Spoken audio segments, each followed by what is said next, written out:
Hi, everybody. This is Sophia Mona Lisa, the alchemical creation high priestess for the Golden Ray Center.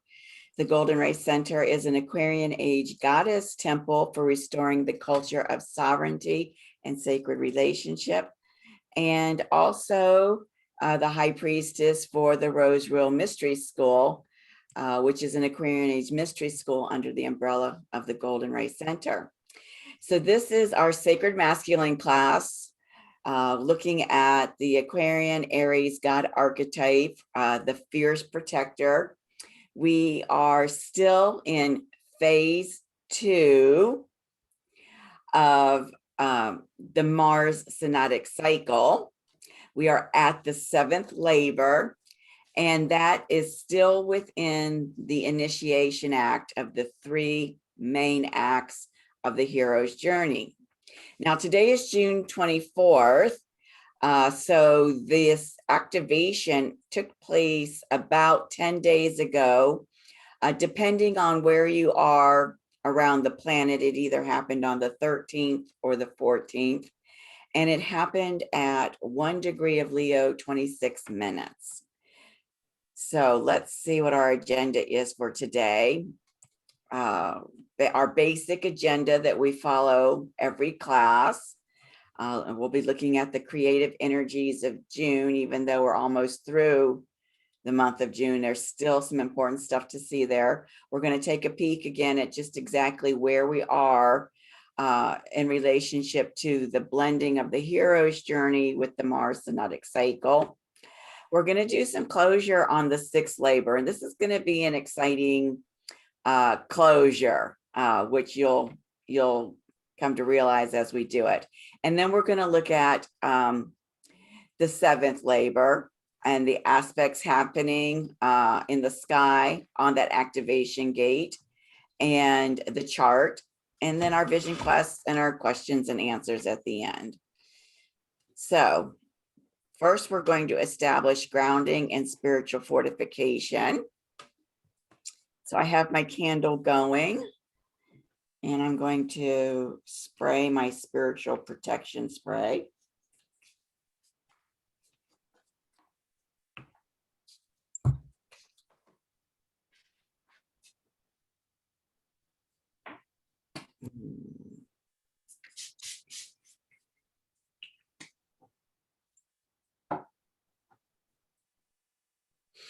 Okay, we claim this space for the Sophia Christ consciousness. We call in our higher selves, our inner Christos Sophias. We call in the angels and the archangels. We call in the elementals, the devas, the leprechauns. We call in our animal medicine and our animal totems. We thank the goddess Diana for putting her full armor of spiritual protection and fortification upon us. We ground ourselves deep, deep, deep, deep, deep from our Earth star chakra all the way into the center of the earth, that which I call the heart of Gaia.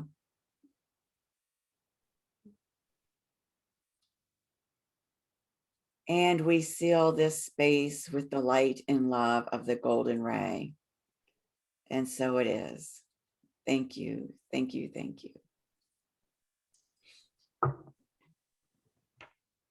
And you know what? I forgot to turn the slides on.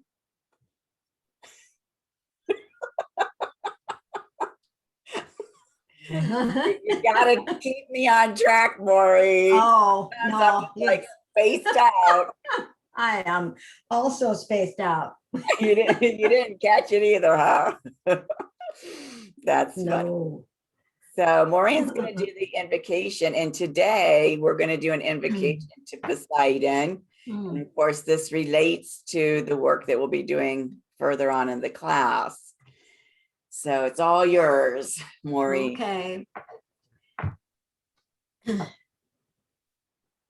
Invocation to Poseidon. Reverend Jan Avende. The children of the earth call out to Poseidon, the Lord of the deep, earth shaker, wave bringer, fury of the cresting breakers, and calm in the raging storm. Your trident commands the ocean. The seas turn glassy at your approach as your horses toss their heads coming ashore. You teach us of endurance and patience, the calm in the raging storm. You teach us of strength and perseverance, the gates holding the titans at bay. You teach us of memory and honor, the consequences of our actions.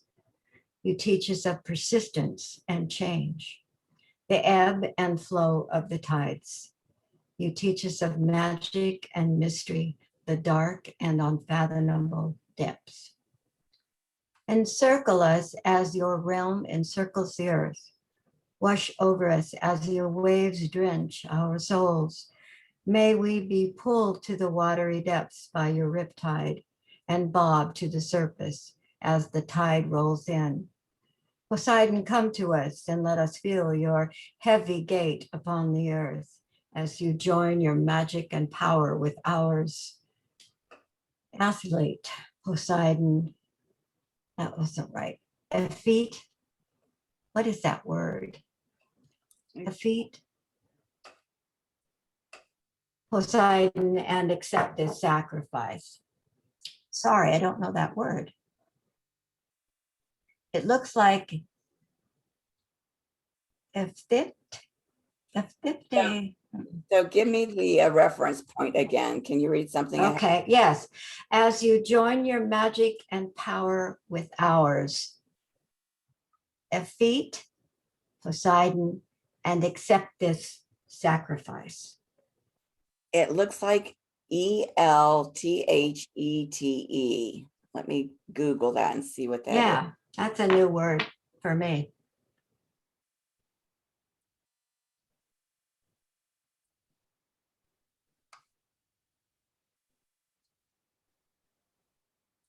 Nothing's coming up in the Google. Oh, well, there's something. Huh. Well, I'm not really getting anything that explains what it means. They keep trying to change it to athlete. That's what I said in the beginning. I thought, well, that's athlete, you know, in Greece or something. Maybe it is a Greek reference to athlete. I don't know. Nothing at all is coming up.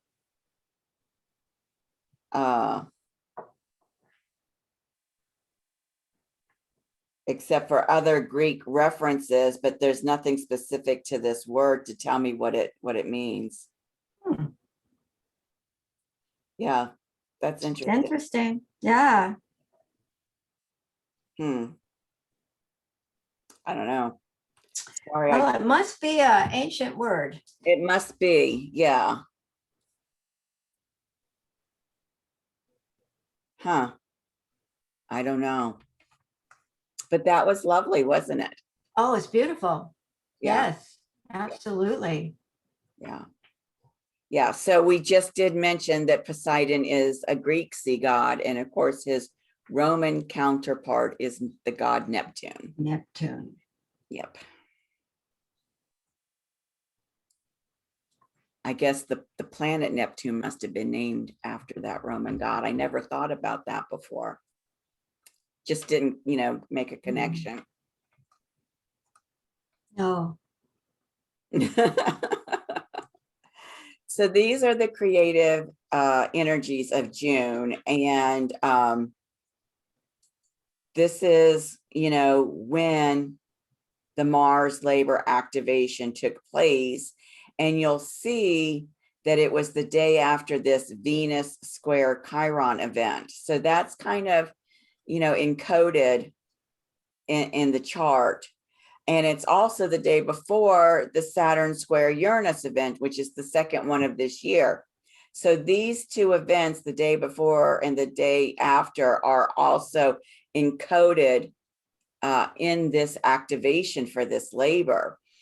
And so, if you want to think about those squares just in general terms, we know that a square is an opportunity for a breakthrough in consciousness. So what do these squares have to do with in terms of like a big picture general theme? So we know that Venus is the sacred feminine. We know that Cancer has to do with the divine mother aspect of the sacred feminine. We know that Chiron is the cosmic shaman. And we know in Aries that the shamanic medicine in Aries is self-love. So putting that together, what kind of a breakthrough, opportunity for breakthrough in consciousness do you feel like this square could be providing us?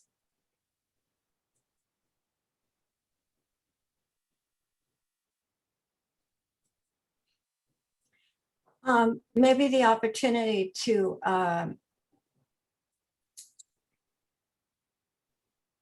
deepen our love to family, in spite of perhaps where some wounds may be. Going over those wounds, looking at them, healing them, in order to be more centered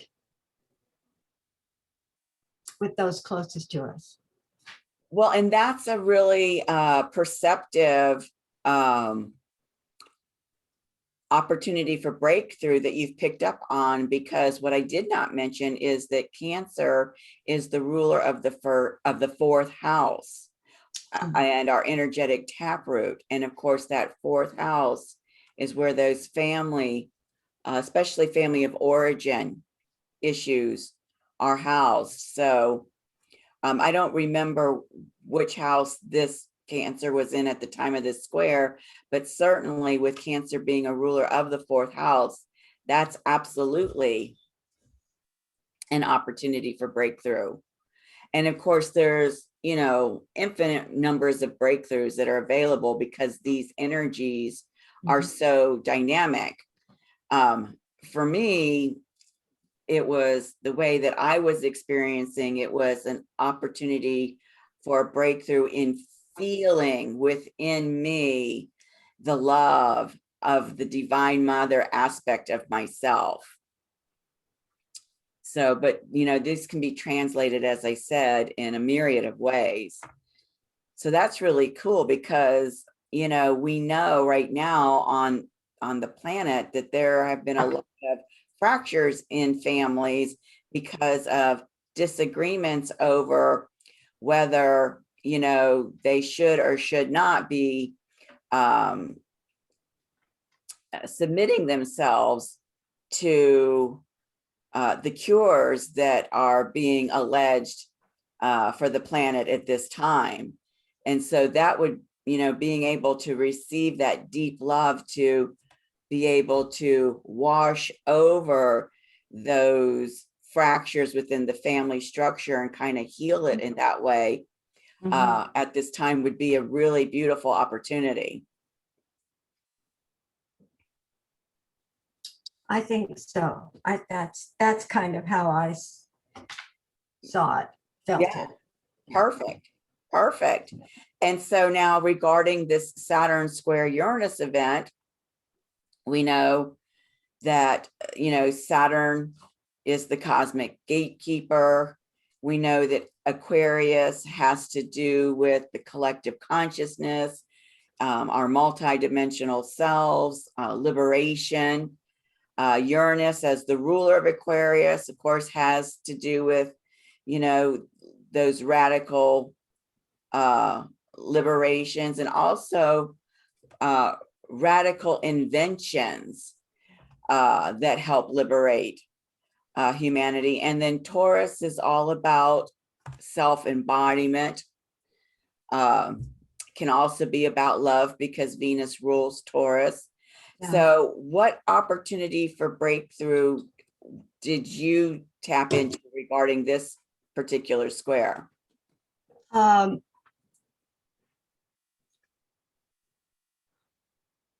it's a little out there.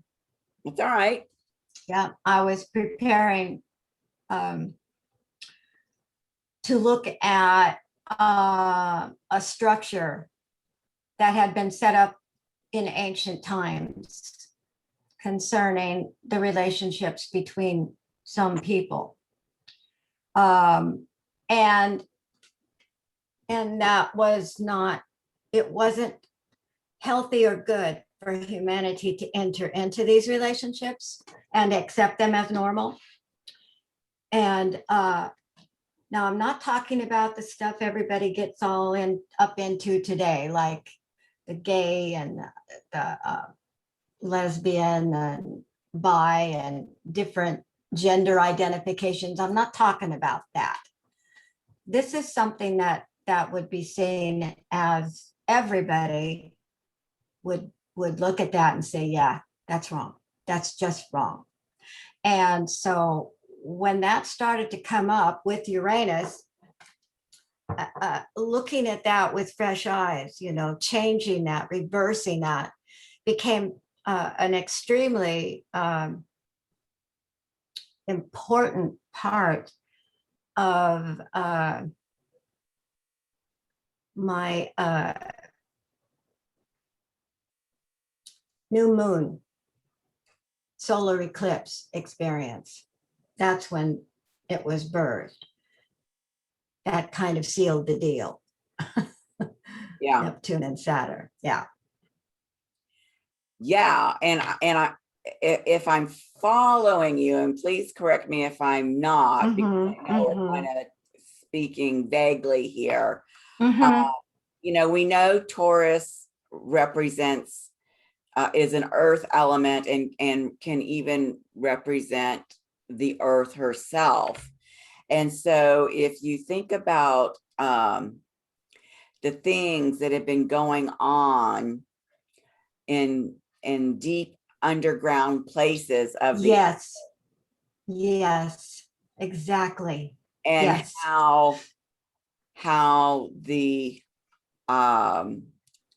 consciousness towards the realization of those things that are going on is being allowed to become manifest through Saturn here, and that how Uranus and this consciousness that is putting a spotlight on that stuff that's been going on for thousands of years. Thousands, yes. Under the surface of the earth is liberating for humanity in many ways.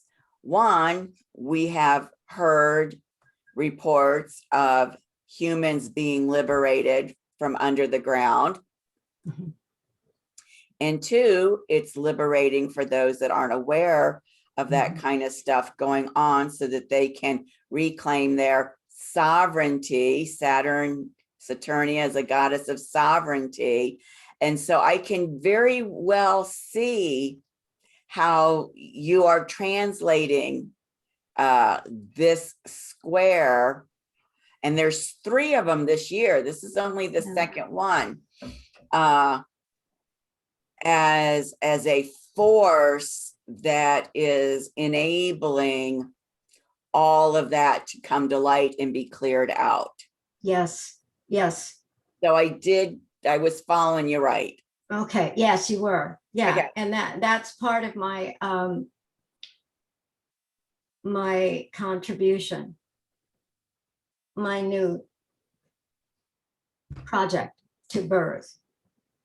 Okay, and we're going to get into that. So, yeah. So don't give too much away right now. No. Okay, so that's so groovy because it's so totally different than how I translate it. But and the beauty of it is it in no way negates what you've shared, because we've said there are infinite ways that these energies can express themselves. Mhm. And so for me, the way that I translate this is, to me, these Aquarian energies have to do with our ascension into our multidimensional selves, and that Saturn is the gatekeeper that is allowing us to go deeper and deeper, more and more expanded into our multidimensional selves, and how the embodiment of that multidimensional self is liberating to us. Yeah, that's, yes, absolutely. I can understand that. So isn't it fun to play with these energies and Mhm. feel what is desiring to be, you know, to have our attention, to catch our attention? Yes. It's like, you know, like kids when we would color in coloring Yeah. book. You know, Yeah. somebody might color a picture with green hair and somebody else might color the picture with blue hair, and it's all fun and Yeah. it's all you know, perfect. It is. Yeah. Like in the elementary, you know, when we would get pictures to color for a project and we'd all have the same one. Right. And then we'd color it and then we'd hang them up on the windows or wherever, you know, all around the room. And every single one was different. Yes. And they were all perfect, you know. Yes. We didn't realize that at the time, but we were accepting of it, I think. Yeah. Yeah. Yeah. And so I'm hopeful that having this discussion around these energies will create a space for whomever's seeing this to allow more possibilities and to allow more to show up, because it's not this way or that way. It's everything, this and this and this and this. Absolutely. Yes. And that takes a lot of pressure off people It who does. think, oh no, I've got this all wrong. Right. You know, I'm not interpreting this correctly. And everybody goes there also. It's easy to do, you know. Right. And there's really no wrong answer here. Right. It's just how you feel it. And Right. so you may not always see it, you will never see it the same as somebody else. Rarely. You might have a few things in common, but it will always be from your very own interpretation. And that's fine. That's Yes. fine. Yeah. Yes. And of course, that completely validates the premise that, you know, our inner beings, our souls are extensions of source, and we are all one in source. And so, you know, we are all manifestations of the source. Right. And the source created each one of us uniquely to be able to experience itself through our unique lens. Yes. I mean, if you think about, you know, how many thousands, if not tens of thousands of orchids there are on this planet, and everyone exquisitely beautiful and as valuable, you know, to the planet, to source, to humanity. You know, it's the same kind of a premise with these frequencies and these energies, is it, you know, that it's all welcome. It is all. It's all welcome. And that's how the above is informed by the collective on Earth. And so the exchange between the above and the below is constantly changing and evolving. Yes. It's never the same. Right. So right.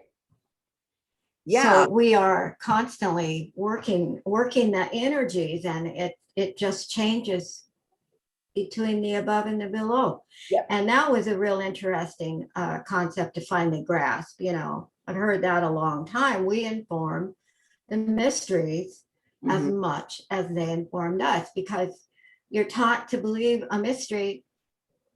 Once you know it, it's there.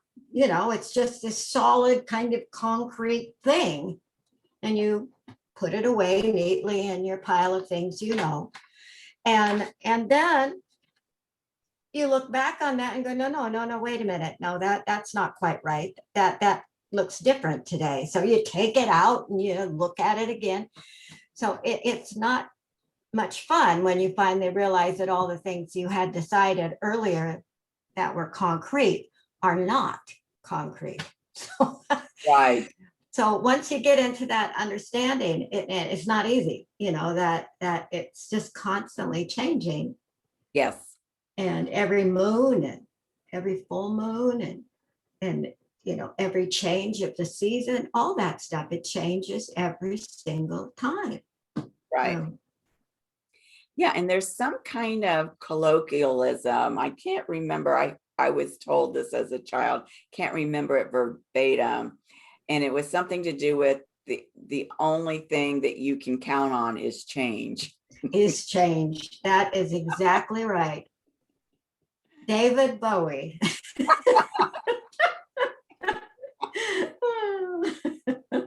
An Aquarian being. Right? A galactic being. Very much so. Yes. My birthday buddy. My birthday buddy too. Yeah, he's right on your birthday. Yep. And he and I are a day apart. Exactly. Yep. Yeah, that's pretty groovy. Mm. So that happened at the activation. And of course, we're still within this window of this activation until the July activation. So all of this is still relevant, even though it's 10 days after the activation. Yeah. And so what's happened in the meantime is that on Father's Day, Jupiter stationed retrograde. So that was a huge shift in energy. And depending on where you are on the planet, that Father's Day and that Jupiter stationing retrograde was either on the same day and also on the same day as the summer or winter solstice, depending on where you are, and or on the 21st was the summer winter solstice. So that depends on when you're having your solstice, depending on your time zone. Yeah. But for us, Maureen and myself, this all happened on the same day. Jupiter stationing retrograde on Father's Day, which was also the summer solstice. And just to clarify, this time of the year when you're having your summer winter depends on the hemisphere, right? If you're above the equator, it's summer solstice. If it's below the equator, it's winter solstice. And then those solstice points are happening when the sun reaches 0 degrees of Cancer. So that was a lot. And then right after that is when Mercury stationed direct. So in those 3 days, a whole lot of energy happening as well. So we'll talk more again about the solstice a little bit later on. And then that brings us to today. Today is the full moon in Capricorn. And it also happens to be a day when Venus in Cancer is opposite Pluto and Capricorn. And they themselves are creating a T-square with Eris in Aries. So that's a huge aspect that's happening today at the same time is this full moon in Capricorn. So do you want to play with this a little bit, Maureen, and see what we can come up with around this? So we've talked about how with the oppositions that the energies in the polarities are blending together and creating something at a higher frequency. Mm-hmm. Now with a T square, right, you've got the T. Mm-hmm. Well, a T naturally has two 90-degree angles, so two squares, two different opportunities for breakthroughs. And all of that energy that's blending on the cap of the T, which would normally go to a higher frequency up here somewhere, is actually being funneled towards the tip of the stem. Okay. So again, we've got the sacred feminine, the divine mother energies. We've got Pluto, the cosmic transformer, and Capricorn, which is all about the wisdom keepers and the way showers.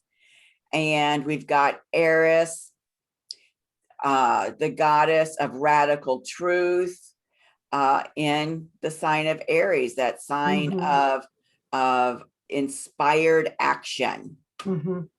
So give it a shot. Okay. Venus,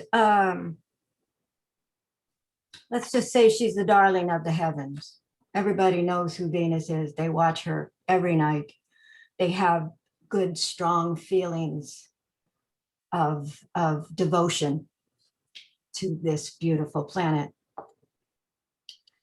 Eris, on the other hand, is not known for that in the collective. She is the goddess of discord, as in the mythology. Radical truth is a good way to begin to think of her through the opportunity that she gave all of the goddesses and gods in Olympus. Pluto is the shaman, the transformer. That energy, are those energies, the light and the shadow, are being transformed and brought together, just like, in my opinion, just like Venus and her sister, or Inanna and her sister Ereshkigal are coming together. I see this exactly the same. Two opposing forces, two different, strong women, goddesses, planets, whatever, however you want to look at them, are being brought together to integrate together. They're not going to be in opposition anymore, like they've been seen. It's a collective thing. It's changing the collective perception of these two. And where they are in the sky shows that. Wow. Yeah. Yeah, that's powerful. Yeah, it's about changing perception in the collective. I mean, Eris says people have been a little bit leery of Eris in terms of her mythology and where she falls in their chart. Most of us will have her in Aries because she's so, the planet is so far out there that it doesn't change very often signs. So most of us have her in our charts in Aries. And we recognize her as the goddess of discord. In order to change that, I went through a period where I drew her card from the Oracle deck almost every single time I got the deck out, until I finally had to look at that and think, this card is going on my altar. Yes. Because I need to think about this. I need to alter my thinking about Eris and her role in the above. And so that's how I see it. Yes. Wow. Well, and what's interesting is, she was only discovered in the heavens in January of 2005. And she's considered to be a dwarf planet. Dwarf planet. Yeah, Yeah. like Pluto was, or Right. yeah, was. Right.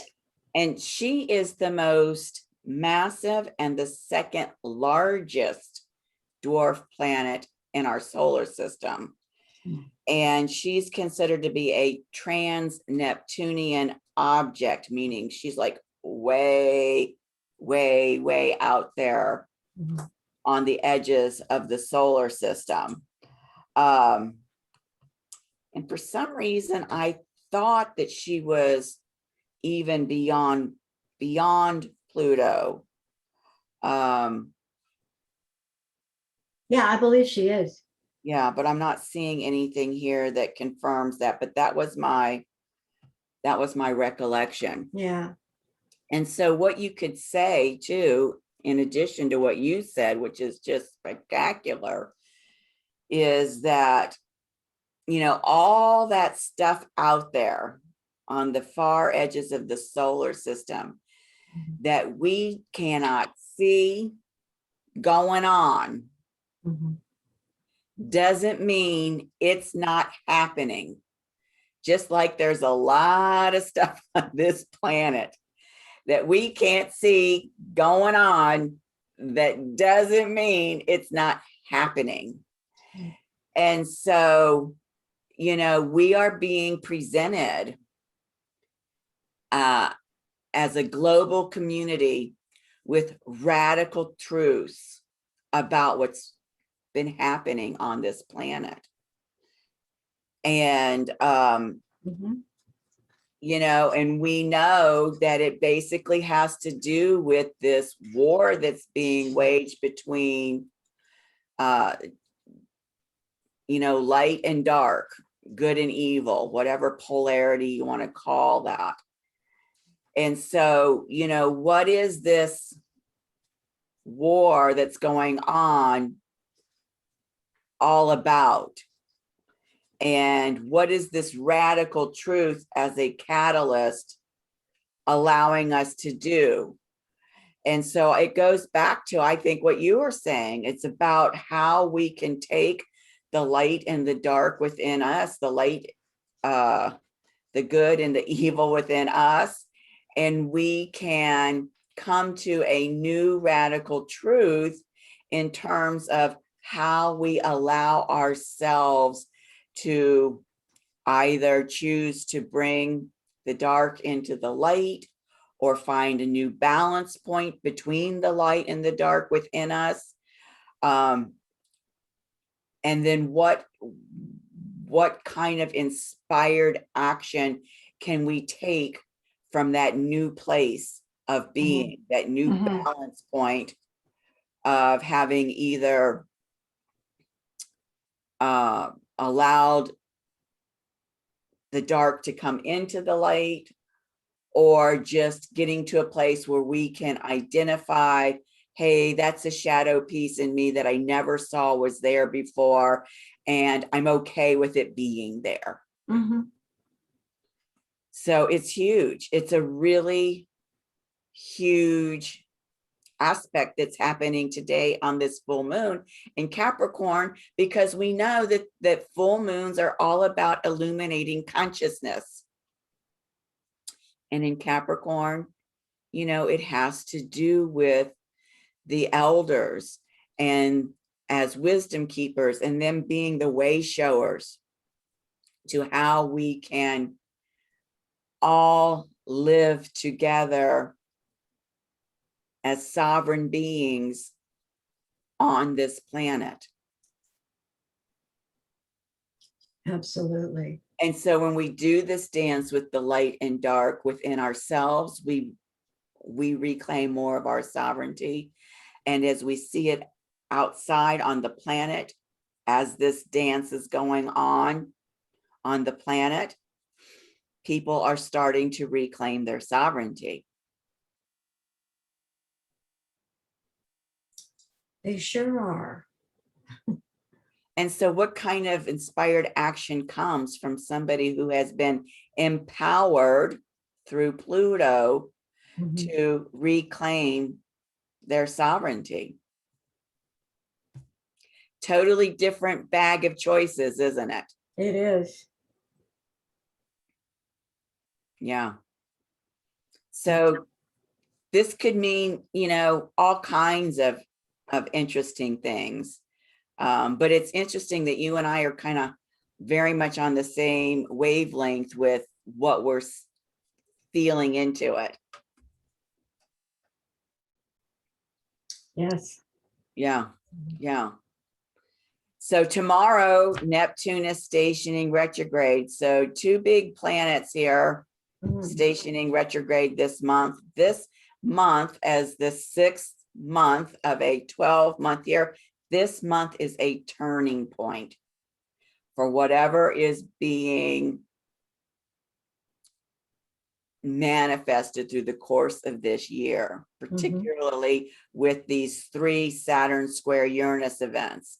And this second of the 3, right, the middle of the 3 happening at the same time, definitely June is a complete turning point for us individually and us collectively.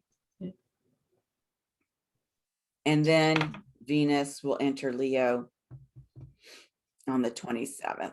So a lot going on this month.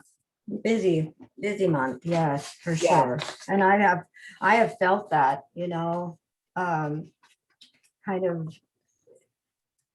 kind of a feeling of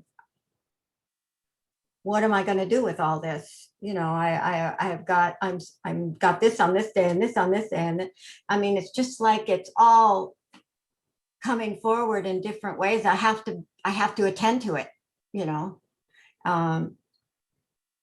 it's a real, it's almost a frantic feeling for me.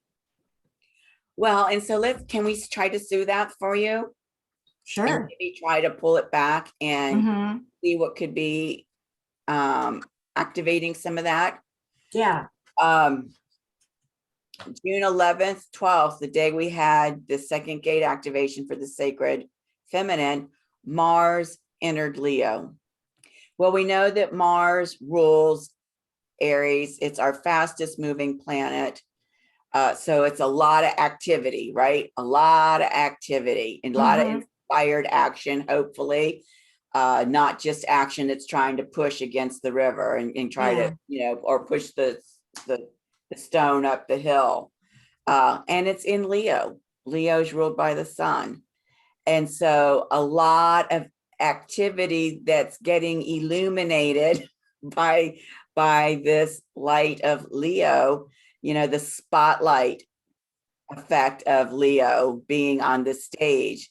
As soon as this one comes onto the center stage and is taken care of, the next one shows up in the center stage and is wanting you to have its attention. And it's like you can hardly get them off the stage because they keep coming up and they all want your attention. They're all clamoring for your attention. Yes, that's what it feels like. Yeah. So it's interesting that you're having this personal dynamic with Mars in Leo. And when we do your personal session, if you can make a mental note or maybe write it down now as we're talking about it, let's look at what Mars going through Leo, what it would be activating in your solar return chart for you. Okay. It might even enhance that connection that you're feeling with that Mars and Leo energy.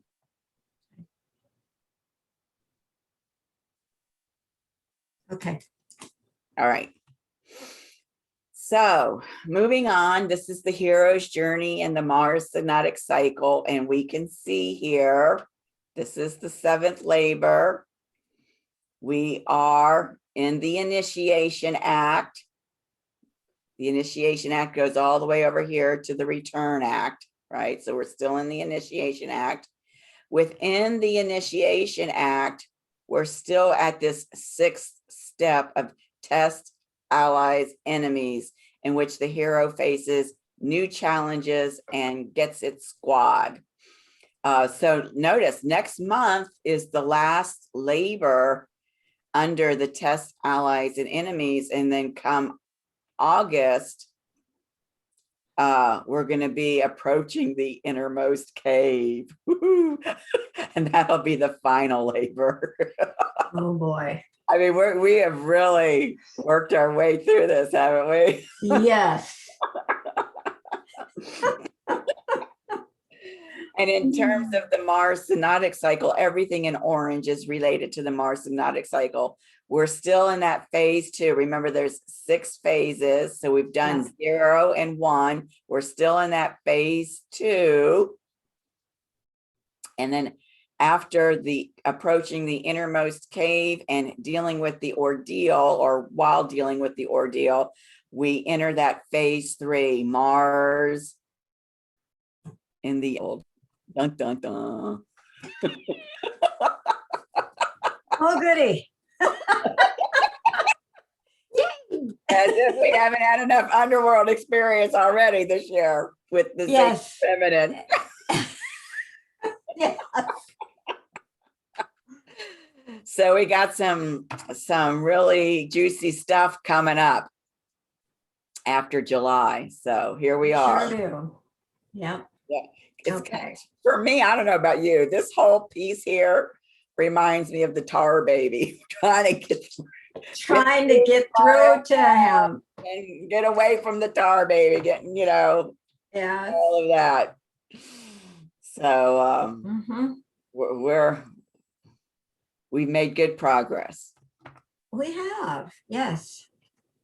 Yeah. Well, it's a 24-month cycle. So, Yeah. that's much longer than our 19-month Venus synodic cycle. It is. And I Yes. guess I'm starting to feel the endurance piece coming on. Oh yeah, very much so. I'm like the sprinter, right? That's like at the end, like trying to, instead of being the turtle that allows the. Oh And then- yeah, you're going to be the sprinter. Yeah, I'm feel like inside I'm feeling like, being the rabbit that's just wanted to, which is interesting because a turtle is my totem. I'm used to being going really, but that I've experienced this a different way. Yes, I understand that. Yeah. Well, it's that Mars energy that makes you want to sprint. Fast, fast. Yeah. Exactly. And it feels almost frantic. Yeah. Yeah, it can if it's getting out of balance. Absolutely. Yeah. Absolutely. So that's where we are. And now we're going to do the closure on the 6th labor. So in the personal session, we had such freaking phenomenal breakthroughs around that 6th labor that I went back and listened to the recording of it. I've got to do that. I have got, let me show you here, all these notes that I took from Good it. for you. And and from all that, chicken scratch, I tried to put it into some kind of comprehensible format. So this is my idea. Okay. I want to go through this, and then because it was personal to you, put your personal integration, and it'll lend towards your closure. If I've gotten anything wrong, let me know. If there's anything you want to clarify, let me know. And then, because we are taking this as the launching pad from which to go into your closure, if there's anything that has come up for you since the personal session, or is activated by going through all of this again, new ahas, new pieces that might be relevant to the closure, then let's talk about those. Okay. Yeah. Does that sound like a good plan? I do think so. Yes. Otherwise, it looks a little overwhelming, doesn't it? Yeah, it was quite an overwhelming realization. It was. what was being brought forward. Yeah, absolutely. So the sixth labor for Hercules has to do with these stymphallian birds. And if you're just watching this class for the first time and you don't know what that labor, I invite you to go back to the previous class and watch that. There is a video in there, which you're going to see here. And there's a link where you can, pull up the video. And then there is a time place in that class that tells you where to start the sixth labor. So we're going back so that we don't have to go deep into it right now. But what the first thing that Maureen picked up on was that she felt like the labor with the Stymphallian birds was related to the event that happened. What is it going to be now? 20 years? Is that what it's going to be? The anniversary of? I can't. Yes, 20 years. When I'm trying to focus on that, we're going to be having the 20-year anniversary of in September. Let me just make sure I got that right. Yeah. So isn't it interesting? Because I don't even think we picked up on that when we were talking about it, about the significance 20 anniversary. Yeah. And so we discussed, because the Stymphallian birds in the labor are living in this marsh. We discussed how that world event was perpetrated by those that have been referred to as the swamp, and what a great analogy the word the swamp has to do with the fact that these birds are living in a murky marsh. Okay. You also pointed out how the birds in the labor are synonymous with this form of transportation that was utilized in that global event. And in the labor, the Stymphallian birds are maiming and killing the people that live around there because their beaks are so sharp it can pierce through the bronze and other metal armors that they're trying to protect themselves with. And so Maureen picked up on the fact that the birds, meaning this word here that starts with an A, actually pierce the armor of these buildings. And how isn't it interesting that no one believed that such a piercing of the armor could ever happen. And then we discussed, this labor here, the Stymphallian bird's labor, happened in the sign of Cancer, and how this event actually obliterated on a global level for humanity our emotional sense of safety and security. And isn't it interesting that our emotional sense of insecurity totally related to the Cancerian energies where this labor activation was happening? And we also talked about how the Cancer energies are related to the Divine Mother, and how, this marsh where these birds were living was related to, having our connection with the Divine Mother interfered with because it was being clouded over and disturbed by the mud in the marsh that gets stirred up. So that's a huge first piece, and we're going to come back to this connection to the Divine Mother in a moment. So then we talked about, did I spell bronze properly? I did not. Let me correct that here. Is there an E on it? Yeah. Oops, sorry.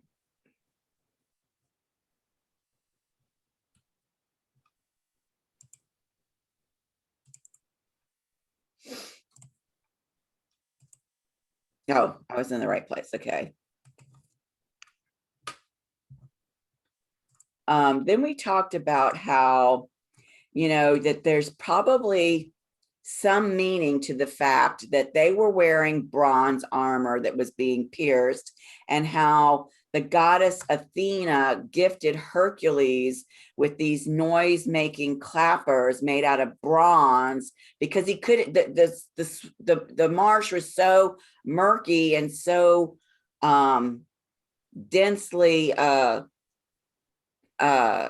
clouded, he couldn't even see where the birds were to be able to kill them. So Athena gave him these noise-making clappers to cause the birds to fly up from the murkiness of the marsh so that he could see them and shoot them down. And we talked about, what are some of the elemental healing properties of bronze that these pieces in the labor might be referencing. And so what I found out is that bronze is used in singing bowls and is capable of producing complex harmonics when correctly forged. So we know that a lot of people use those singing bowls for healing purposes. And then it turns out that there is a stone called bronzite, because it looks like bronze, and that this stone unlocks the shackles of insecurity. Isn't that interesting? Because we're talking about losing, having this emotional sense of safety and security being completely obliterated. And so, you could even say that humanity was shackled by the sense of insecurity that this global event created. And so the fact that one of the healing properties of bronzite is that it then unlocks those shackles of insecurity. So that's interesting. And then we talked about the cork, because we know that the bronze protection that the people were trying to wear was being pierced by the birds' beaks. But what they discovered is that they could use cork, and the birds could not attack them through the cork. So what was the significance of the cork piece? So I looked into that, because we asked that question and we didn't really have all the answers then. And what I discovered is that cork as a material is not harmful to our health. It is not toxic. And it goes into all the ways that it's not toxic, and that it doesn't cause any kind of allergic reaction, and it does not irritate, isn't this interesting, our respiration, which is funny because Maureen said, hey, the bird's piercing is also synonymous with this event that has been going on, where they have, promoted this cure, alleged cure, which has to pierce the skin of the people that administering the cure to. So, and now of course we're finding out that it is toxic, and people are having all kinds of negative ramifications from receiving that alleged cure.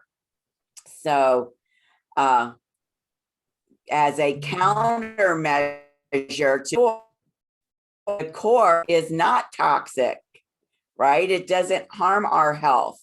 So that is interesting that Maureen picked up on that. And then you even talked about how, your personal choice, and how this, the cork and your mindset as the cork is protecting you. And then we talked further.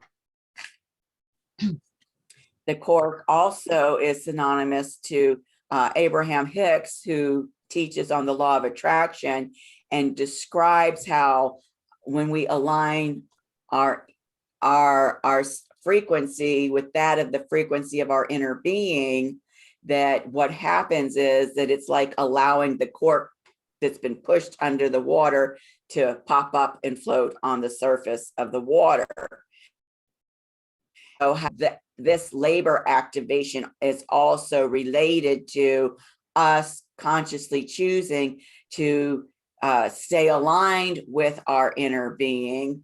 And I talked about, my first guided meditation on enhancing well-being, how when we have that alignment, we can move out into our multidimensional self to the very leading edge of our expansive self and bring in our leading edge intelligence, and how the frequency of the leading edge intelligence, which we can download into our bodies, can absolutely, because it's at a higher frequency, prevail over any type of AI or artificial, that should say intelligence, sorry,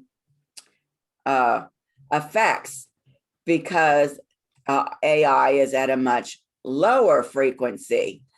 So, I mean, so far, this is like touching on all kinds of really massive world events that are unfolding right now.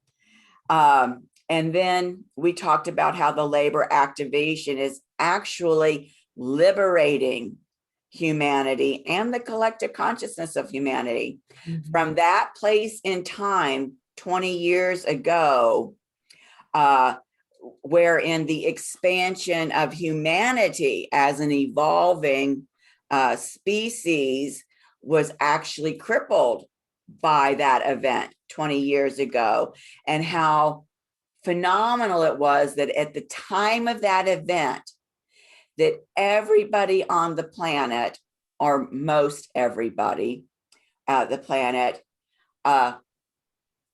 moved into prayer, moved into lighting candles, hanging prayer flags, moved into prayer, and how the power of that asking through that prayer from humanity, actually, as a result, we talked about, how the universe informs us and how we inform the universe, how we created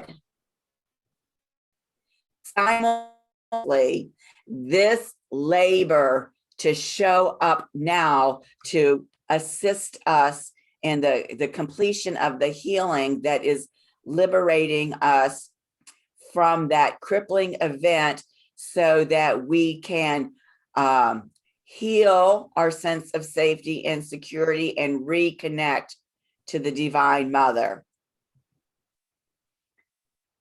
And then you also said that the labor activation enabled you to birth the solstice ceremony that you created for the collective. Yeah. So a lot of stuff we were able to discuss and uncover and find pieces related to the event that happened 20 years ago, the cure event that's happening now, and also how it all ties back into choosing to maintain this alignment of your frequency with your inner frequency, so that your frequency is raised and you're not being impacted by the stuff that's going on in the collective or on the planet right now. So, yeah, it was a pretty amazing time. Yeah. Yeah. So that was all from your personal integration and what was going on with you at the time. Yeah. So relevant to the whole, of humanity. And so just offering you the opportunity now to expound on any of that that come into your awareness, to clarify anything that I didn't get No, you got it. right. And No, it was a really good, summation. Real good. Yeah. and then any new insights that have come up for you in terms of that labor activation, and maybe even possibly through this solstice ceremony. And so this might be a really good time for you to talk to us about this solstice ceremony that you birthed, because I mean, that was just 4 days ago. It's still highly relevant. Yeah, it came through on the new moon.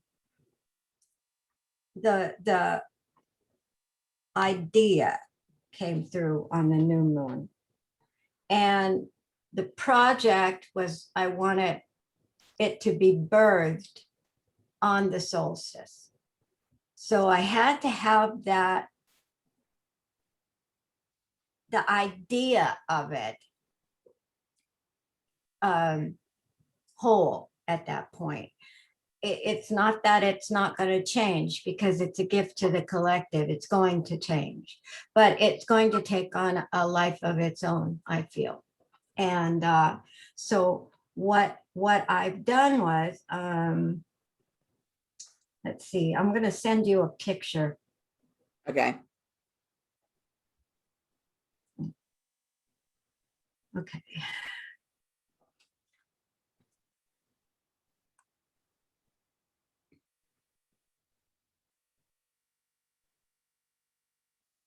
Okay. I've sent, see if you get it on your phone. Yep. You got it? Yeah. Okay. That's the birth of it. Oh, how beautiful. Thank you. So we should just pause right now and say that one of your primary forms of working with energies is with collages. And collages, yeah. And that this is just an exquisite collage that you made. Okay, and I'm going to just try to explain this as it came. Okay. See up in the very top, looks like a planet. That is actually the moon Ganymede. And the moon, it was in the press, NASA, because they had a one of those, I can't think of the, Voyager like ships that was passing Ganymede and was taking fresh pictures of it. Okay. So what that got me all interested in was the moon Ganymede. Where did it get that name? Why did someone call it Ganymede? And how does a moon, if our moon affects us as much, as it does, what are the moons of these other planets, of our other planets, our sister and brother planets? What do their moons do? Right. And so I thought, well, for heaven's sakes, we don't have time to study every moon and figure out how it is going to affect us on Earth. But it does affect the planets that it encircles. So Ganymede is one of the moons of Jupiter. Oh my God. Can I pause you right there? Because I emailed it to myself. And is it okay with you while I'm recording to bring up your collage so that anybody watching this can see it and understand what you're saying? I just want to, make clear that the images I use are probably copyrighted, because I just do this stuff for myself and I don't actually publish it. So it's images that I've used, that I've collected from the internet generally. So one of Ganymede is from NASA and their exploration of the moon as it flew by.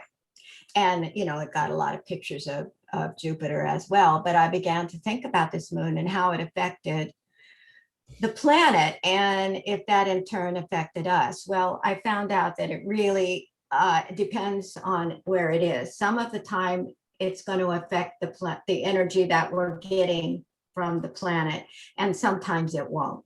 It's really not something that we need to be concerned about, where that moon is and how it's affecting that planet is pretty much explained. Yeah, right there. It's explained within our own astrology charts, what that energy is going to be. We just have to trust that the energy coming from Jupiter in this case is going to reflect what those moons are doing. Absolutely. Yeah. And because with you.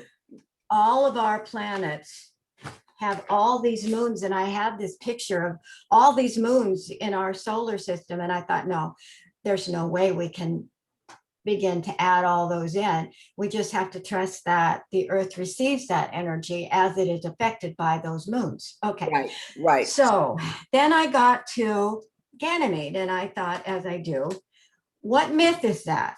Almost all of these moons and planets have a myth associated with them. So Ganymede was known as a beautiful, beautiful mortal child in Roman mythology.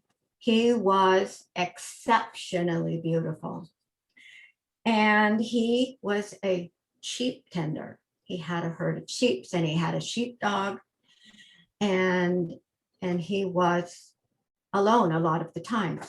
And Jupiter saw this beautiful boy and decided that he wanted this beautiful boy. And so he either sent an eagle or he became an eagle. And that eagle came down and abducted Ganymede. Now, if you look further down, you'll see some actual representations of that abduction that I found. The top one here with the little child, that disturbs me. Like an eagle. And it isn't, yeah, it's an eagle that has him and is taking him to Jupiter. And obviously he's very unhappy. Now, Rembrandt painted that. And that is one representation of Ganymede being abducted. There are many, and I found them all over in museums. I found them in the Vatican. I found them in the Louvre. They are all kinds of painters painted this. And then there is the one where he's actually standing, he's in the air, suspended above Jupiter, which is his place. There's one on an urn. You can see that he becomes what he was abducted for, was to be the water carrier, to bear the water, to pour Zeus water, wine, etc. And then you'll see the one by the, this one I thought was incredible.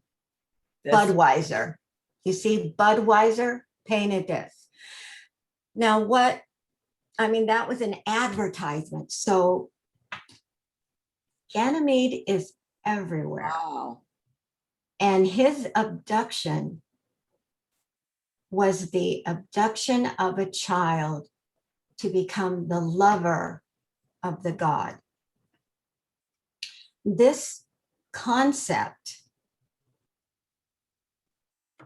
is in every culture, in every ancient society, that these beautiful young mortal men, boys, become lovers to the gods, to the pharaohs, to the kings, and eventually to anybody who wants them. Wow. So it became,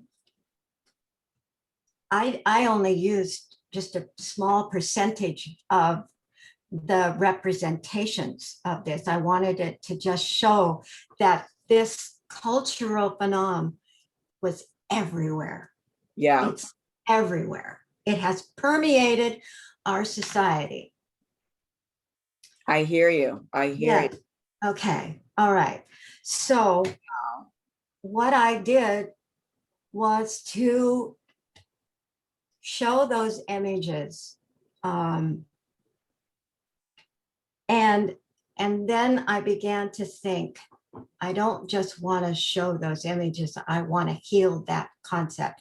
I want that concept gone. It is not okay. It has lasted into our lifetimes. And most of it we're not even aware of. We all know of pedophiles, but it's gone much deeper than that. Right. It has never, ever healed from this myth. Right. It has stayed as all these representations show. Maybe some of these paintings were made to bring it forth, like as something that we need to be constantly aware of in our society. And others used it in the very negative way, that it's okay.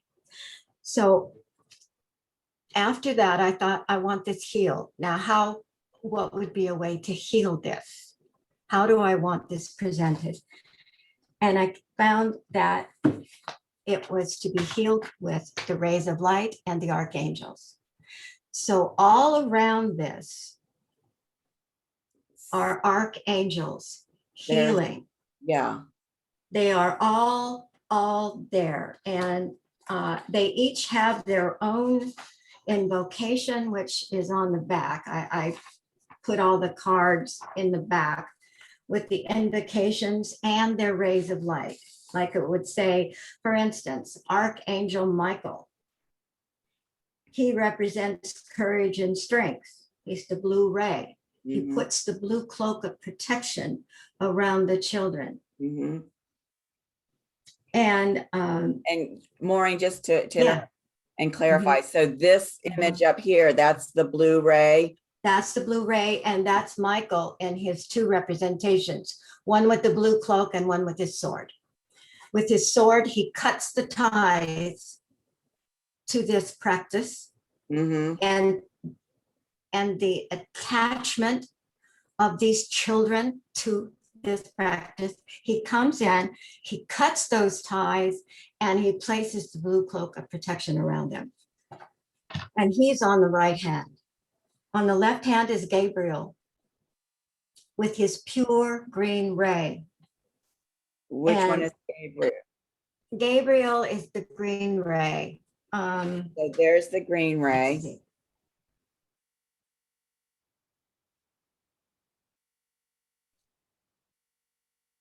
Yeah, at the bottom, you'll see it. There it is. Okay, and that's Gabriel. And that's Gabriel. No, that's not right. Art, yes, Gabriel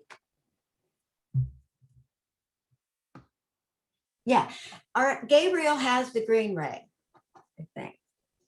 My notes are not, it's just quite right. But anyway, there's the green ray and there's Gabriel. Okay, so he brings guidance for the next step. He illuminates the symbol of life's mission that be illuminated, activated, and he brings joy, grace, understanding, clarity, generosity, discipline, and order into the lives and into the myths that continue to affect this practice. So, okay, so then we have Archangel Uriel is in the front. He stands in the front of me. Let's just say you are standing in the center of all of this with Ganymede, and you are invoking the archangels, one on your right, and one on your left, one in front of you, and in front of you is Uriel. This is Uriel? No, that is actually the last one. This is Zadkiel. Okay. Zadkiel is just, he overarcs the whole thing. Okay. He is arcing energy over the whole concept, because he carries the violet flame in his cauldron All that is wrong with this Ganymede myth goes into the cauldron as the archangels come in with their healing. Okay, and is this Uriel here? Over here? This far left one? Are you able to see my Yeah. screen? Yeah, and I'm just trying to remember. It's only been a few days and I just haven't got my presentation down very well. That's okay.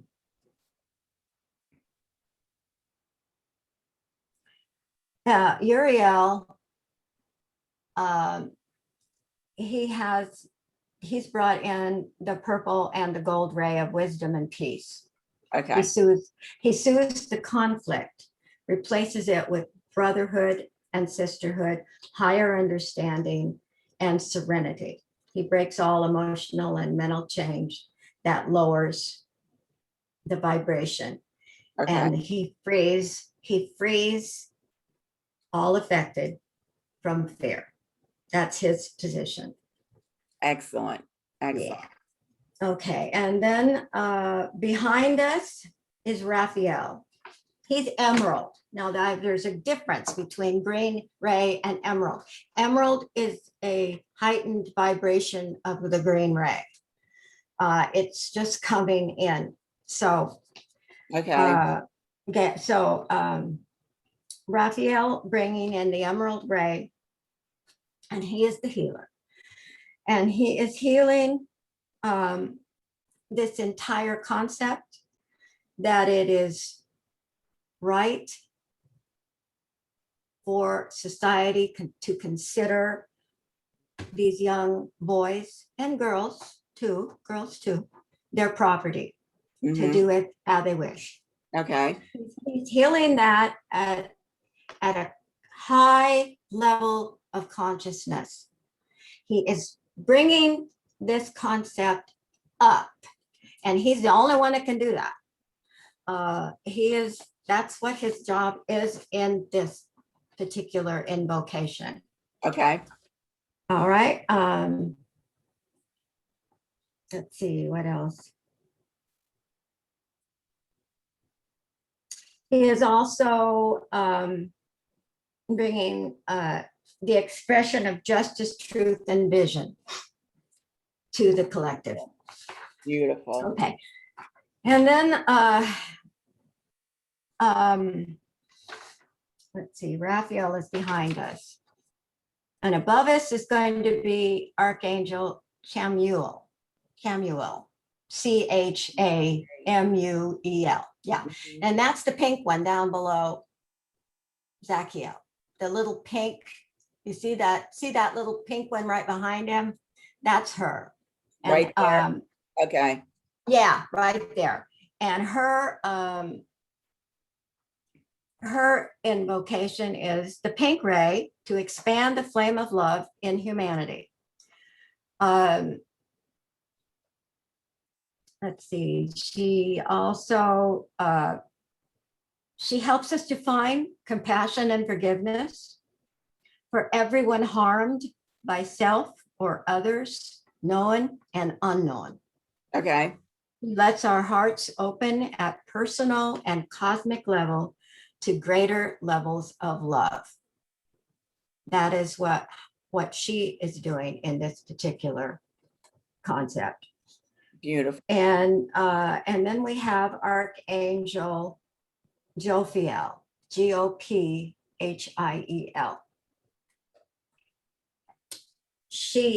That's definitely, I see her as a feminine representation, but of course, archangels are androgynous. Right. You know, it just depends on the energy. But she is of the golden light of wisdom and illumination.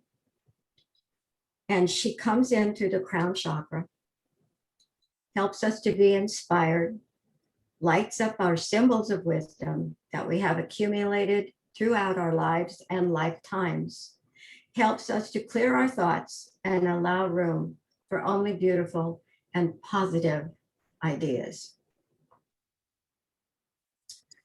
And the last one I explained was Vakiel. He has the violet ray cauldron of mercy, joy, and transmutation. And he asks that all that needs to be transformed be thrown into his cauldron of violet light.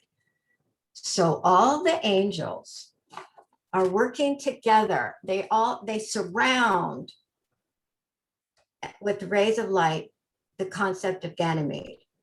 Okay, and can I pause you there? Mhm. This orange, Mhm. and I guess is this That's Uriel. That's Uriel right there. okay? Yeah. And this is the red ray. Mhm.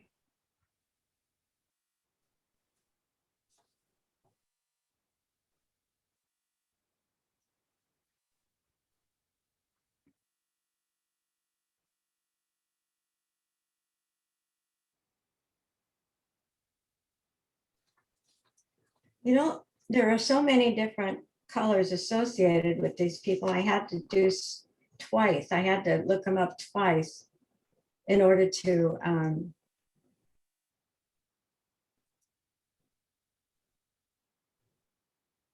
okay, this has already gone beyond me.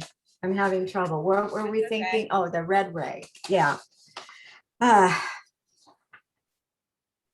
can't remember who the red ray is. Okay, that's all right. What about this orange? I'm guessing this is orange ray energy over here on the. Yeah, that's Uriel. That's Uriel. He brings in the gold, yellow, orange light. Yeah, Okay. that's him. That's a representation of him. See that cloak that he has on his arm? That's gold. Okay. Yeah. Yeah. Okay. This is just beautiful, Maureen. It's funny. It's already past me. It's already gone on with its own life. And now I'm trying to learn it myself. Wow. Isn't that funny? Yeah. Well, anyway, all of these rays of light are healing, all of them. Uh-huh. And they're being all brought in by the archangels. So the archangels are all invoked. And there's not just 7.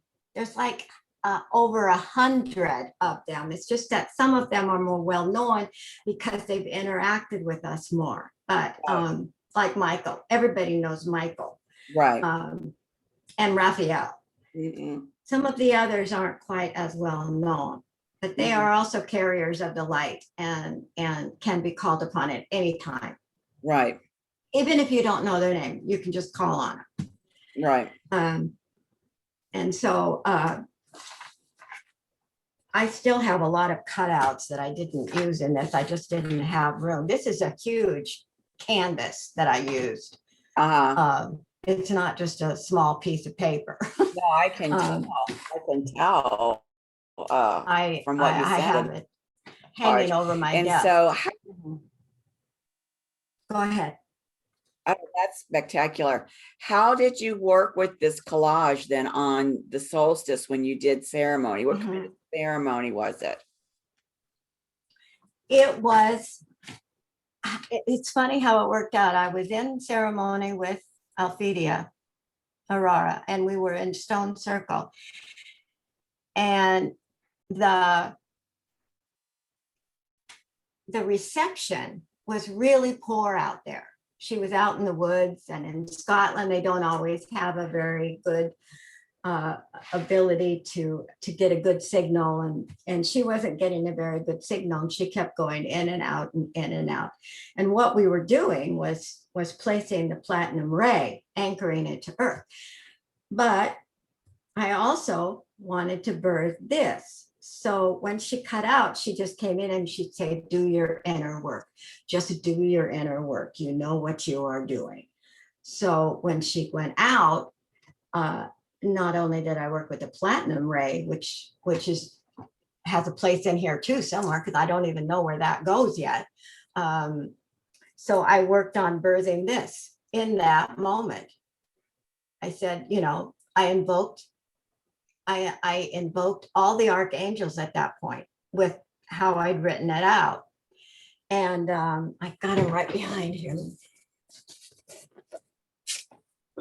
I wrote it out on cards so I could just read it.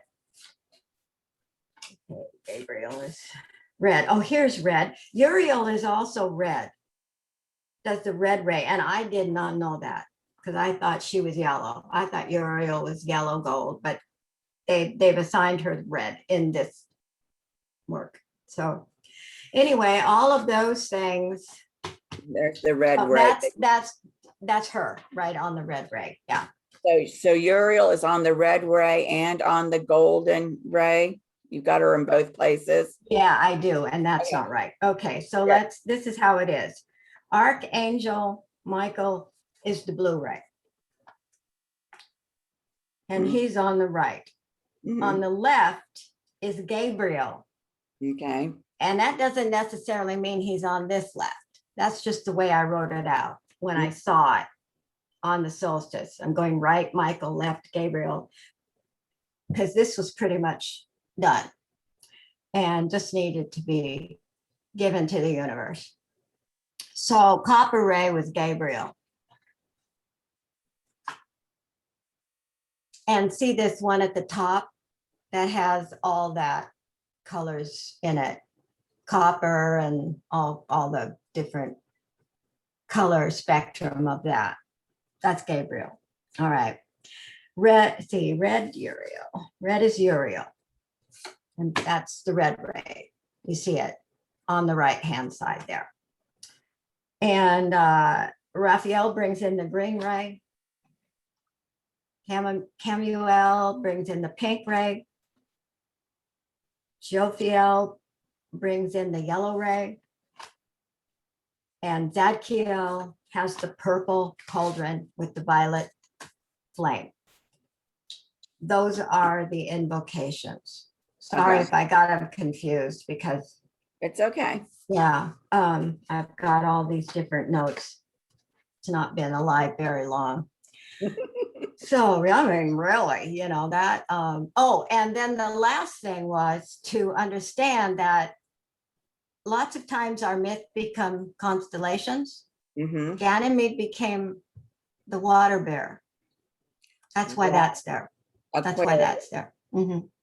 You know, when you first said that Jupiter took him, I guess Jupiter is Zeus, right? Jupiter is Zeus. Zeus took him to Mount Olympus to pour the water for him. I wondered immediately, because I had seen this card here, if there was a correlation with the sign of Aquarius as the water bearer. That was the last thing to come in, was that Ganymede actually had the myth, had become the water bearer. That's who that represented, the Aquarius energy. And so it seemed relevant as we are birthing, we are in the Aquarian times now from the Pisces. And so I put that in. That was one of the last things to go in. Yeah. Well, and look at all of these lotuses down here in this picture, because, you know, lotuses have to do with enlightenment. And of course, you know, I've talked about Aquarian being the sign that allows us to have access to our multidimensional selves, which is, you know, when we have that source consciousness, you know, that is enlightenment. Exactly. And so that all kind of fit together with how that came about. And like I said, it just took on its own life, and I have to study it just as much as you know, I would if it were not my work, because it was, I can't say it was channeled exactly, but it was downloaded. Right. It was downloaded and it was inspired. Yeah. And this particular image of Aquarius, I don't ever think I've seen this symbol on an Aquarian image before. I have never seen it before. And I thought about that very carefully. Do I really want that there? Because yes, It's the a light. bridge. It's a bridge between Yeah. this act Mhm. and the light act. coming in and having all of this enlightenment. Yes, yes, absolutely. So I thought it should, the image with that there should stay. Yes, It's relevant. absolutely. It's relevant. And I mean, I had like, look at all these pictures. Can you see all these? These are all pictures that I found of Ganymede. What different pictures of him. Oh, can you hold that one up again? The one you just had? Yeah, this is an angel looking over a child. I like that one very much. Yeah. It's not any particular angel. I just like the idea of watching over the child. Yeah. And the child is dressed in red. Well, yeah, and it's a great tie-in to this theme that you have of the archangels standing in protection and doing this healing. Standing in protection and doing their work. Here is a mosaic found in an ancient villa. You can see that it's of Ganymede being abducted. It's everywhere. Holy wow. It's everywhere. And there was one that was called, can't remember which one it is. It was called The Rape of Ganymede. And that concept, the church tried to save that and make that different. They said, well, instead of rape, it was a Baroque painting, and it said Rape of Ganymede. Instead of rape, let's say that is the sadness of the death, of the early death of a child. And I thought, nah, that's not it. We're not letting you off the hook. We're not letting no, you're not getting off the hook. Not getting off the hook. And because there are that term directly connects the kidnapping of the child for the purpose of SAR. I mean, SRA. SRA. Absolutely. Yes, exactly. And it's just like, and Dan Brown, and before that, Holy Blood, Holy Grail, they attempted to show that a lot of people understood that the divine feminine had been hidden on purpose. And all these different works of art were keeping it alive, so to speak, or throwing light on it. So a lot of painters were doing that. I'm sure they meant to throw light on that practice. And so there are pictures of it, there are paintings, I told you, everywhere, including the Vatican, and reliefs and carvings. And people need to understand that it does have an erotic nature. They call that the, let's see, catamite. That's the term for the child that is brought in to for sexual purposes, catamite. And they justify it. It's justified. Sure. And so I wanted to gift the collective with in the download. It was time. Yeah. And so it's been born, and it was birthed right on the solstice point, because as I said, she was cutting in and out, and I was doing my inner work. I actually invoked the archangels at that point and read the invoking that I had written, what they were each going to provide to the healing. It needs all of them. It needs every single one of them because it is pervasive. It is everywhere. Yes, yes, it is. And how auspicious that it was birthed in time for the solstice, because, you know, these solstices are key dates where a lot of ritual and sacrifice is done by those dark forces. Yeah, exactly.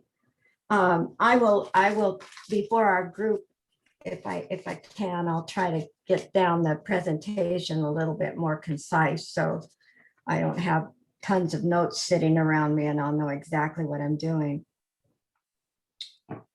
Well, and so it'll be interesting to see how, now that you've offered it to the collective and it takes on its own expansion and its own evolution.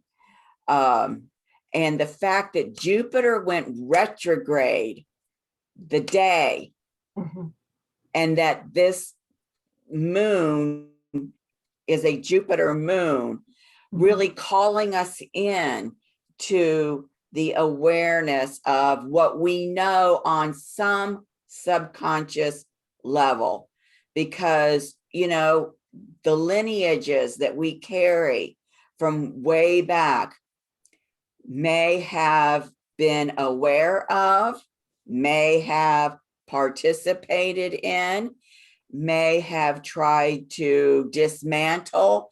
There is a subconscious awareness within us that this Jupiter going retrograde, and at 2 degrees Pisces, it will go back into Aquarius. Yes. And it was time. It was just absolutely time for this to come out. And I mean, it has been coming out all along. But this is a particular download for invoking the healing. Yes. So I'm not sure if I completed my sentence because I kind of got off on a tangent. Sorry. No, that's okay. It's my own fault because I get off on a tangent. So do I. It'll be interesting to see how, now that it's out there and it's expanding and it's evolving, how it will continue to enlighten you with downloads on what's happening with it. Exactly. I think that will happen, what's going on, you know, with the energy of it. And I know once you've invoked and asked the archangels to do something, they do it. I mean, it's done, you know. And so I know that that's being worked on by all of them together. The healing has taken place. Now we just have to know, we have to, all of us, understand that part is healed. It's healed. It is so. Now it's time to see it. And that's going to continue to grow. Yeah. Right. And, you know, with this whole retrograde journey too, you know, the pieces of our wounded inner child who may have been one of those children subjected to that in a past life. Yes, absolutely. And so it's going to go, the healing's going to go back a long way.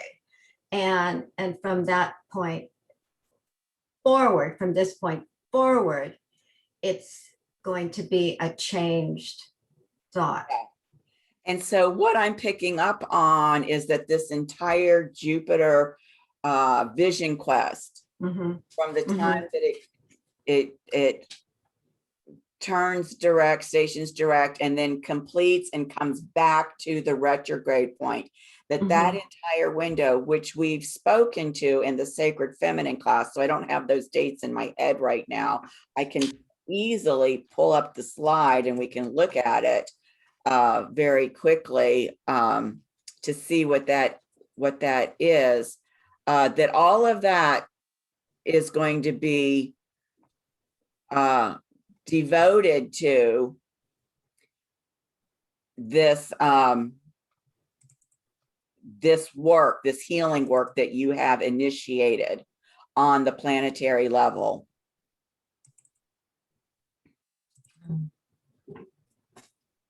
Okay.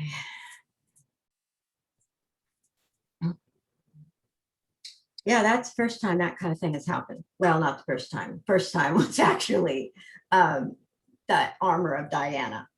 Right. I hear And you. that one, yeah, that one continues to grow also. Yeah. Let me find it here. Here we go. Oh my gosh. So it's taking us all the way through January 9th, your birthday. Oh, wow, look at that. Next year. And of course, we're going to be in the metamorphic inner world, as we're calling it now, the last pieces of this Gemini goddess synodic cycle journey. 20 days later, that cycle will be complete. I mean, you can't make this stuff up. No, you can't. How this, when you've opened yourself up as a chalice for this kind of work, how the work shows up for you to do. The work does show up, and you know, a lot of times, I know in my own particular case, you think, I'm not a vessel for this, you know, I'm not a worthy person for this kind of thing, but I like to study people who do bring it through, you know, and it's been a complete change for me to understand that I'm a vessel. I have things I can bring through, and so you know, it's really a different place to be in, you know, from not being worthy to thinking that, to be grateful that some things can come through to me. Yes. Yeah. And it's important for everybody to know that we all have the gifts and the capacity to do that. When we choose to put our attention there, it will show up for us. It will show up. And the whole concept of pedophilia has consumed me for quite a while now. I've been really not brought down by it necessarily, although, you know, it's not an easy thing to learn about, but understanding that it's so pervasive it is shocking to learn that it never went away. It never went away. It just went underground, you know. Right. Well, and you know, I've known about this issue, I can't even a decade or more. And you know, when people weren't even really talking about it, it wasn't in the alternative, you know, collective in terms of people discussing it at that time. And feeling at the time, and even now as people started to discuss it more. So what do you do? What can I do? You know, short of wishing I had been some kind of, you know, strong, trained person to actually get out there and find them and rescue them. You know, that's my whole thing with my Mars and Leo. Yeah. Just go do it and get them, right? Right. And feeling like, what can I do? Feeling helpless to be able to contribute anything to affect or resolve. And so this way that you're modeling shows that that's, you know, putting on your boots and strapping on your gun and going in there and grabbing them and taking them out is not the only mission. There are lots of missions that are just as important that we can do as as homes, homesteaders is not the right word I'm looking for. People that, that we can do in our own homes. Yeah. Okay. Yeah. That's true. You don't have to be right out there, like you said, with your gun and rescuing and all of that. There are people who do that, and that's great. I'm grateful for that. And they're well trained for that, And they are, and they need to be. Yeah, that was not a because path I went down, so that doesn't suit me, even though I've got the, I'm gonna get out there and do it. exactly. Yes. Oh, I'm just like that too. I'm going, show me. I want to see them, and they're going, no, you don't. Right. What we want to do is end this. We want it ended. Mhm. And we want everybody to have a healthy, beautiful view of our children, and let them be children, and let that joy and that spirit of the inner child out. Yes. And that takes a great deal of healing. And who better than the archangels? That's their commitment to us. Right. All we have to do is to ask them. Right. That's fantastic. That's fantastic. I've left this slide up here because I just wanted to show you, as I said earlier, stationing retrograde here at Pisces, but going all the way back to 22 degrees, 39 minutes of Aquarius. So the fact that all of this with this Jupiter vision quest, the work that you are inspired to do. What is the name again? Can you repeat it for me? Of the child that is the moon? Ganymede. Ganymede. Ganymede. Ganymede. Ganymede. I mean, you really tapped into something extremely potent. I think so. Yeah, I think so. It just came from a NASA photograph, Yeah. And isn't it amazing, with the law of attraction, as soon as you put your attention, you create a desire, it will bring anything as a cooperative component onto your path of most allowance that will inspire you forward. I mean, I haven't seen any NASA photographs. They haven't shown up in my world. Yeah. They're out there if I went looking for them, but I wouldn't even think to go looking for them. Yeah, I get space.com and NASA, and they show a lot of NASA stuff. And that's how that happened, was that on that day they got their Voyager, what I'm not sure what they call that ship that sent out to explore, the solar system. And it just passed Ganymede and just started shooting pictures, Well, and all of that is part of this law of attraction. The fact that the space expedition ship happened to reach that point at the right time, happened to take those pictures. None of that is a coincidence. All that synchronicity is orchestrated by the law of attraction. And it was put, as you said, we inform them, they inform us. That was created the moment you had this desire. What can I do? That was launched, and you didn't even know it. I didn't even know it. Had no idea. No. And then once the download started, it was just, I couldn't get it done fast enough. And I wanted it to be done before solstice point so that it could be birthed as a whole. Right. The whole idea was Mhm. represented, and not that that's the end. It's going to grow. I Right. know that, but I had to have the idea whole Right. to present it to the universe. That's what I Right. did. Yeah. Right. Wow. I am just gobsmacked. That is just phenomenal.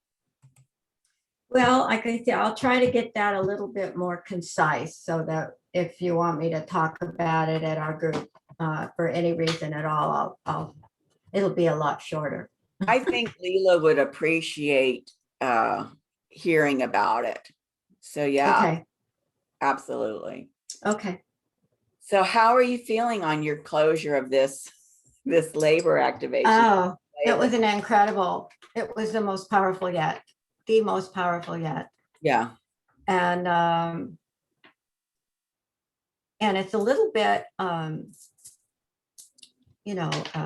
scary moving on to the next parts of the, whoa, what's going to happen now? It's just getting more and more intense. And at the same time, Venus, is changing too. So it's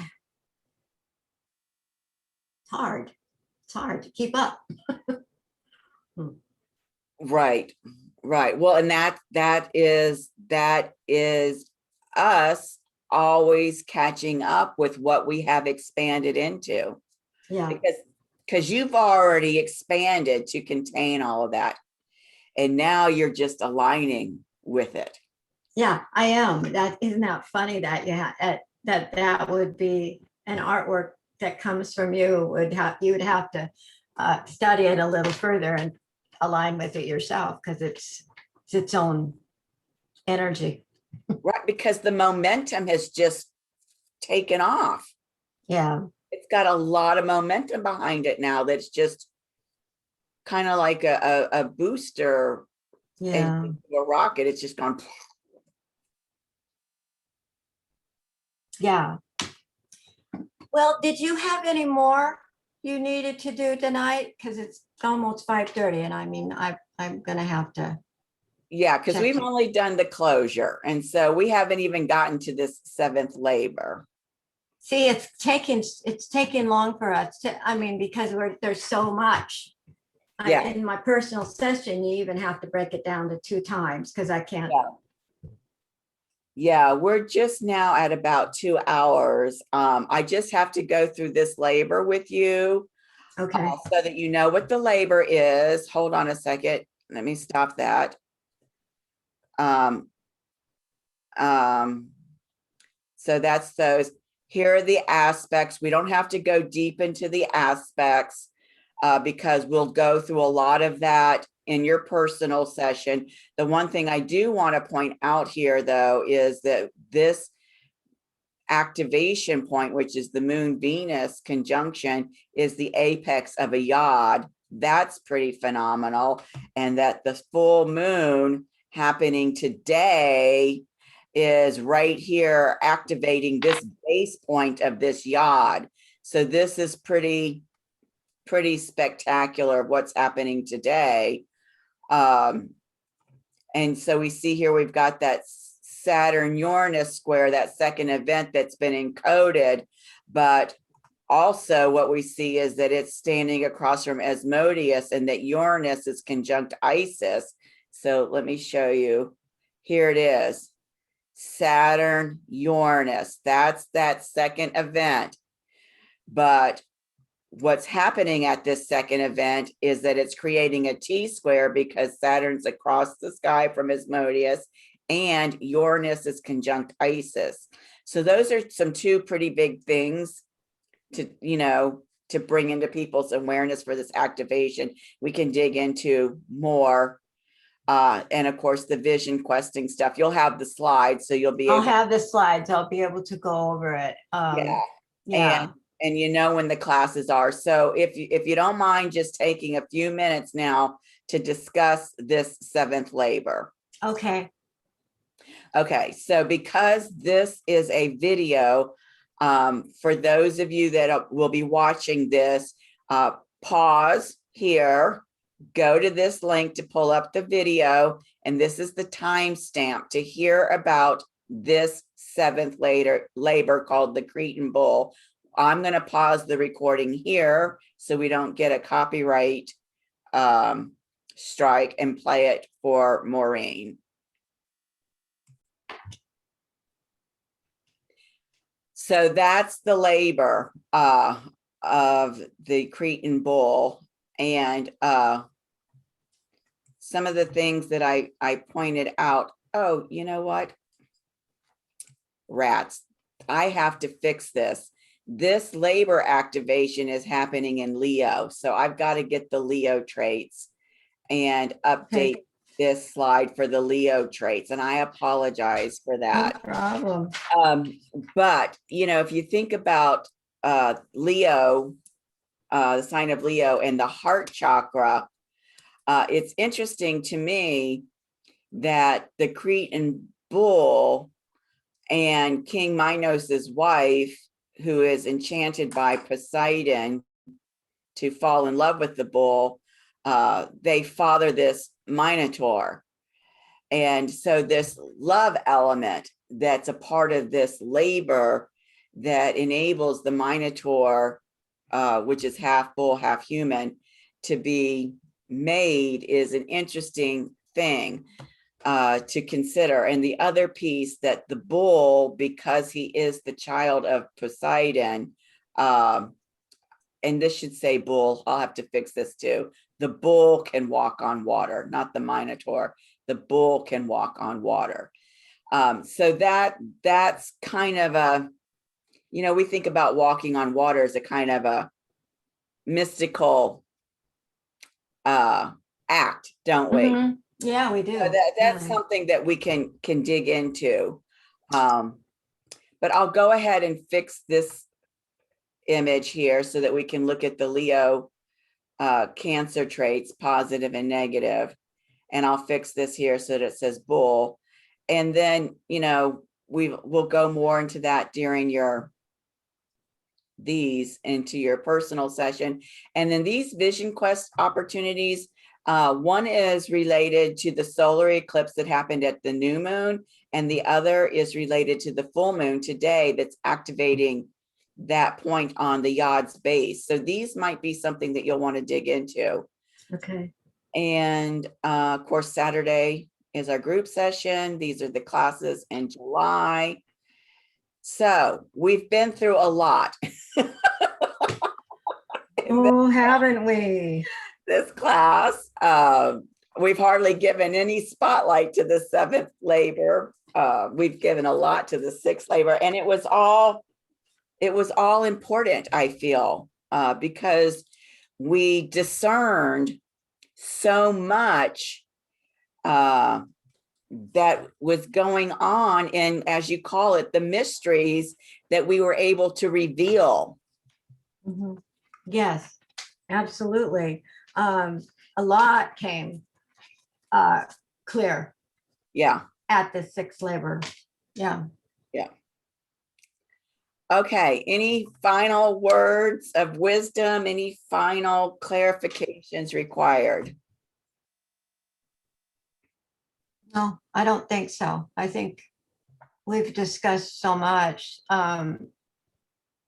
Sorry I took so long with my project. It just took a long time to try to say what it was. It's perfect. Don't worry about it. I'll get it more concise. That's okay. Yeah. That's okay. What's encouraging for me is now that this momentum with even just the labors in the Mars Synodic Cycle has really lifted off, you know, what are we going to discover about this seventh labor when we do? Oh, absolutely. It's going to be, yeah. I think we've opened up a lot of portals, and new things are coming through about all this stuff now. I mean, it's. Yeah, and actually, let me share the screen again and go back to the chart, because since we've talked so much about Jupiter, I keep thinking that there's something going on with Jupiter here. Yes, Jupiter is the other base point of this yod. Oh, I see. Okay. Yeah. Okay, so Yeah. right here, you know, we're close to, very close to, if not exact, that retrograde point. So even that work that you initiated through this Jupiter retrograde journey has been encoded into this seventh labor. Oh, And wow. what I wanted to, I thought I had remembered. So it's very likely that the insights from your ceremony may become more expansive, and or it's likely that how, you know, how it, that healing piece has evolved can be downloaded to you through this labor. Okay. Yeah. All right. I'll work with that. Yeah. Yeah. Yeah. So let's do your personal session next week so that you can get up to speed on that. And that way, you'll have more time to be able to see how this work that you've initiated into the collective can inform you, for lack of a better word. Right. Oh, yes. Very much so. You know, and this, having this labor as a catalyst for that. Okay. Sounds good. All right. So Okay. I think we're good. I think we are.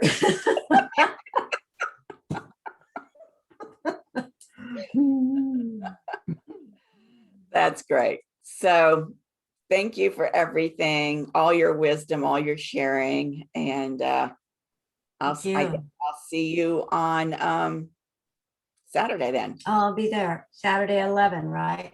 Yeah. Yeah. Okay. All right. Bye, dear. Thank you. Bye-bye. Bye.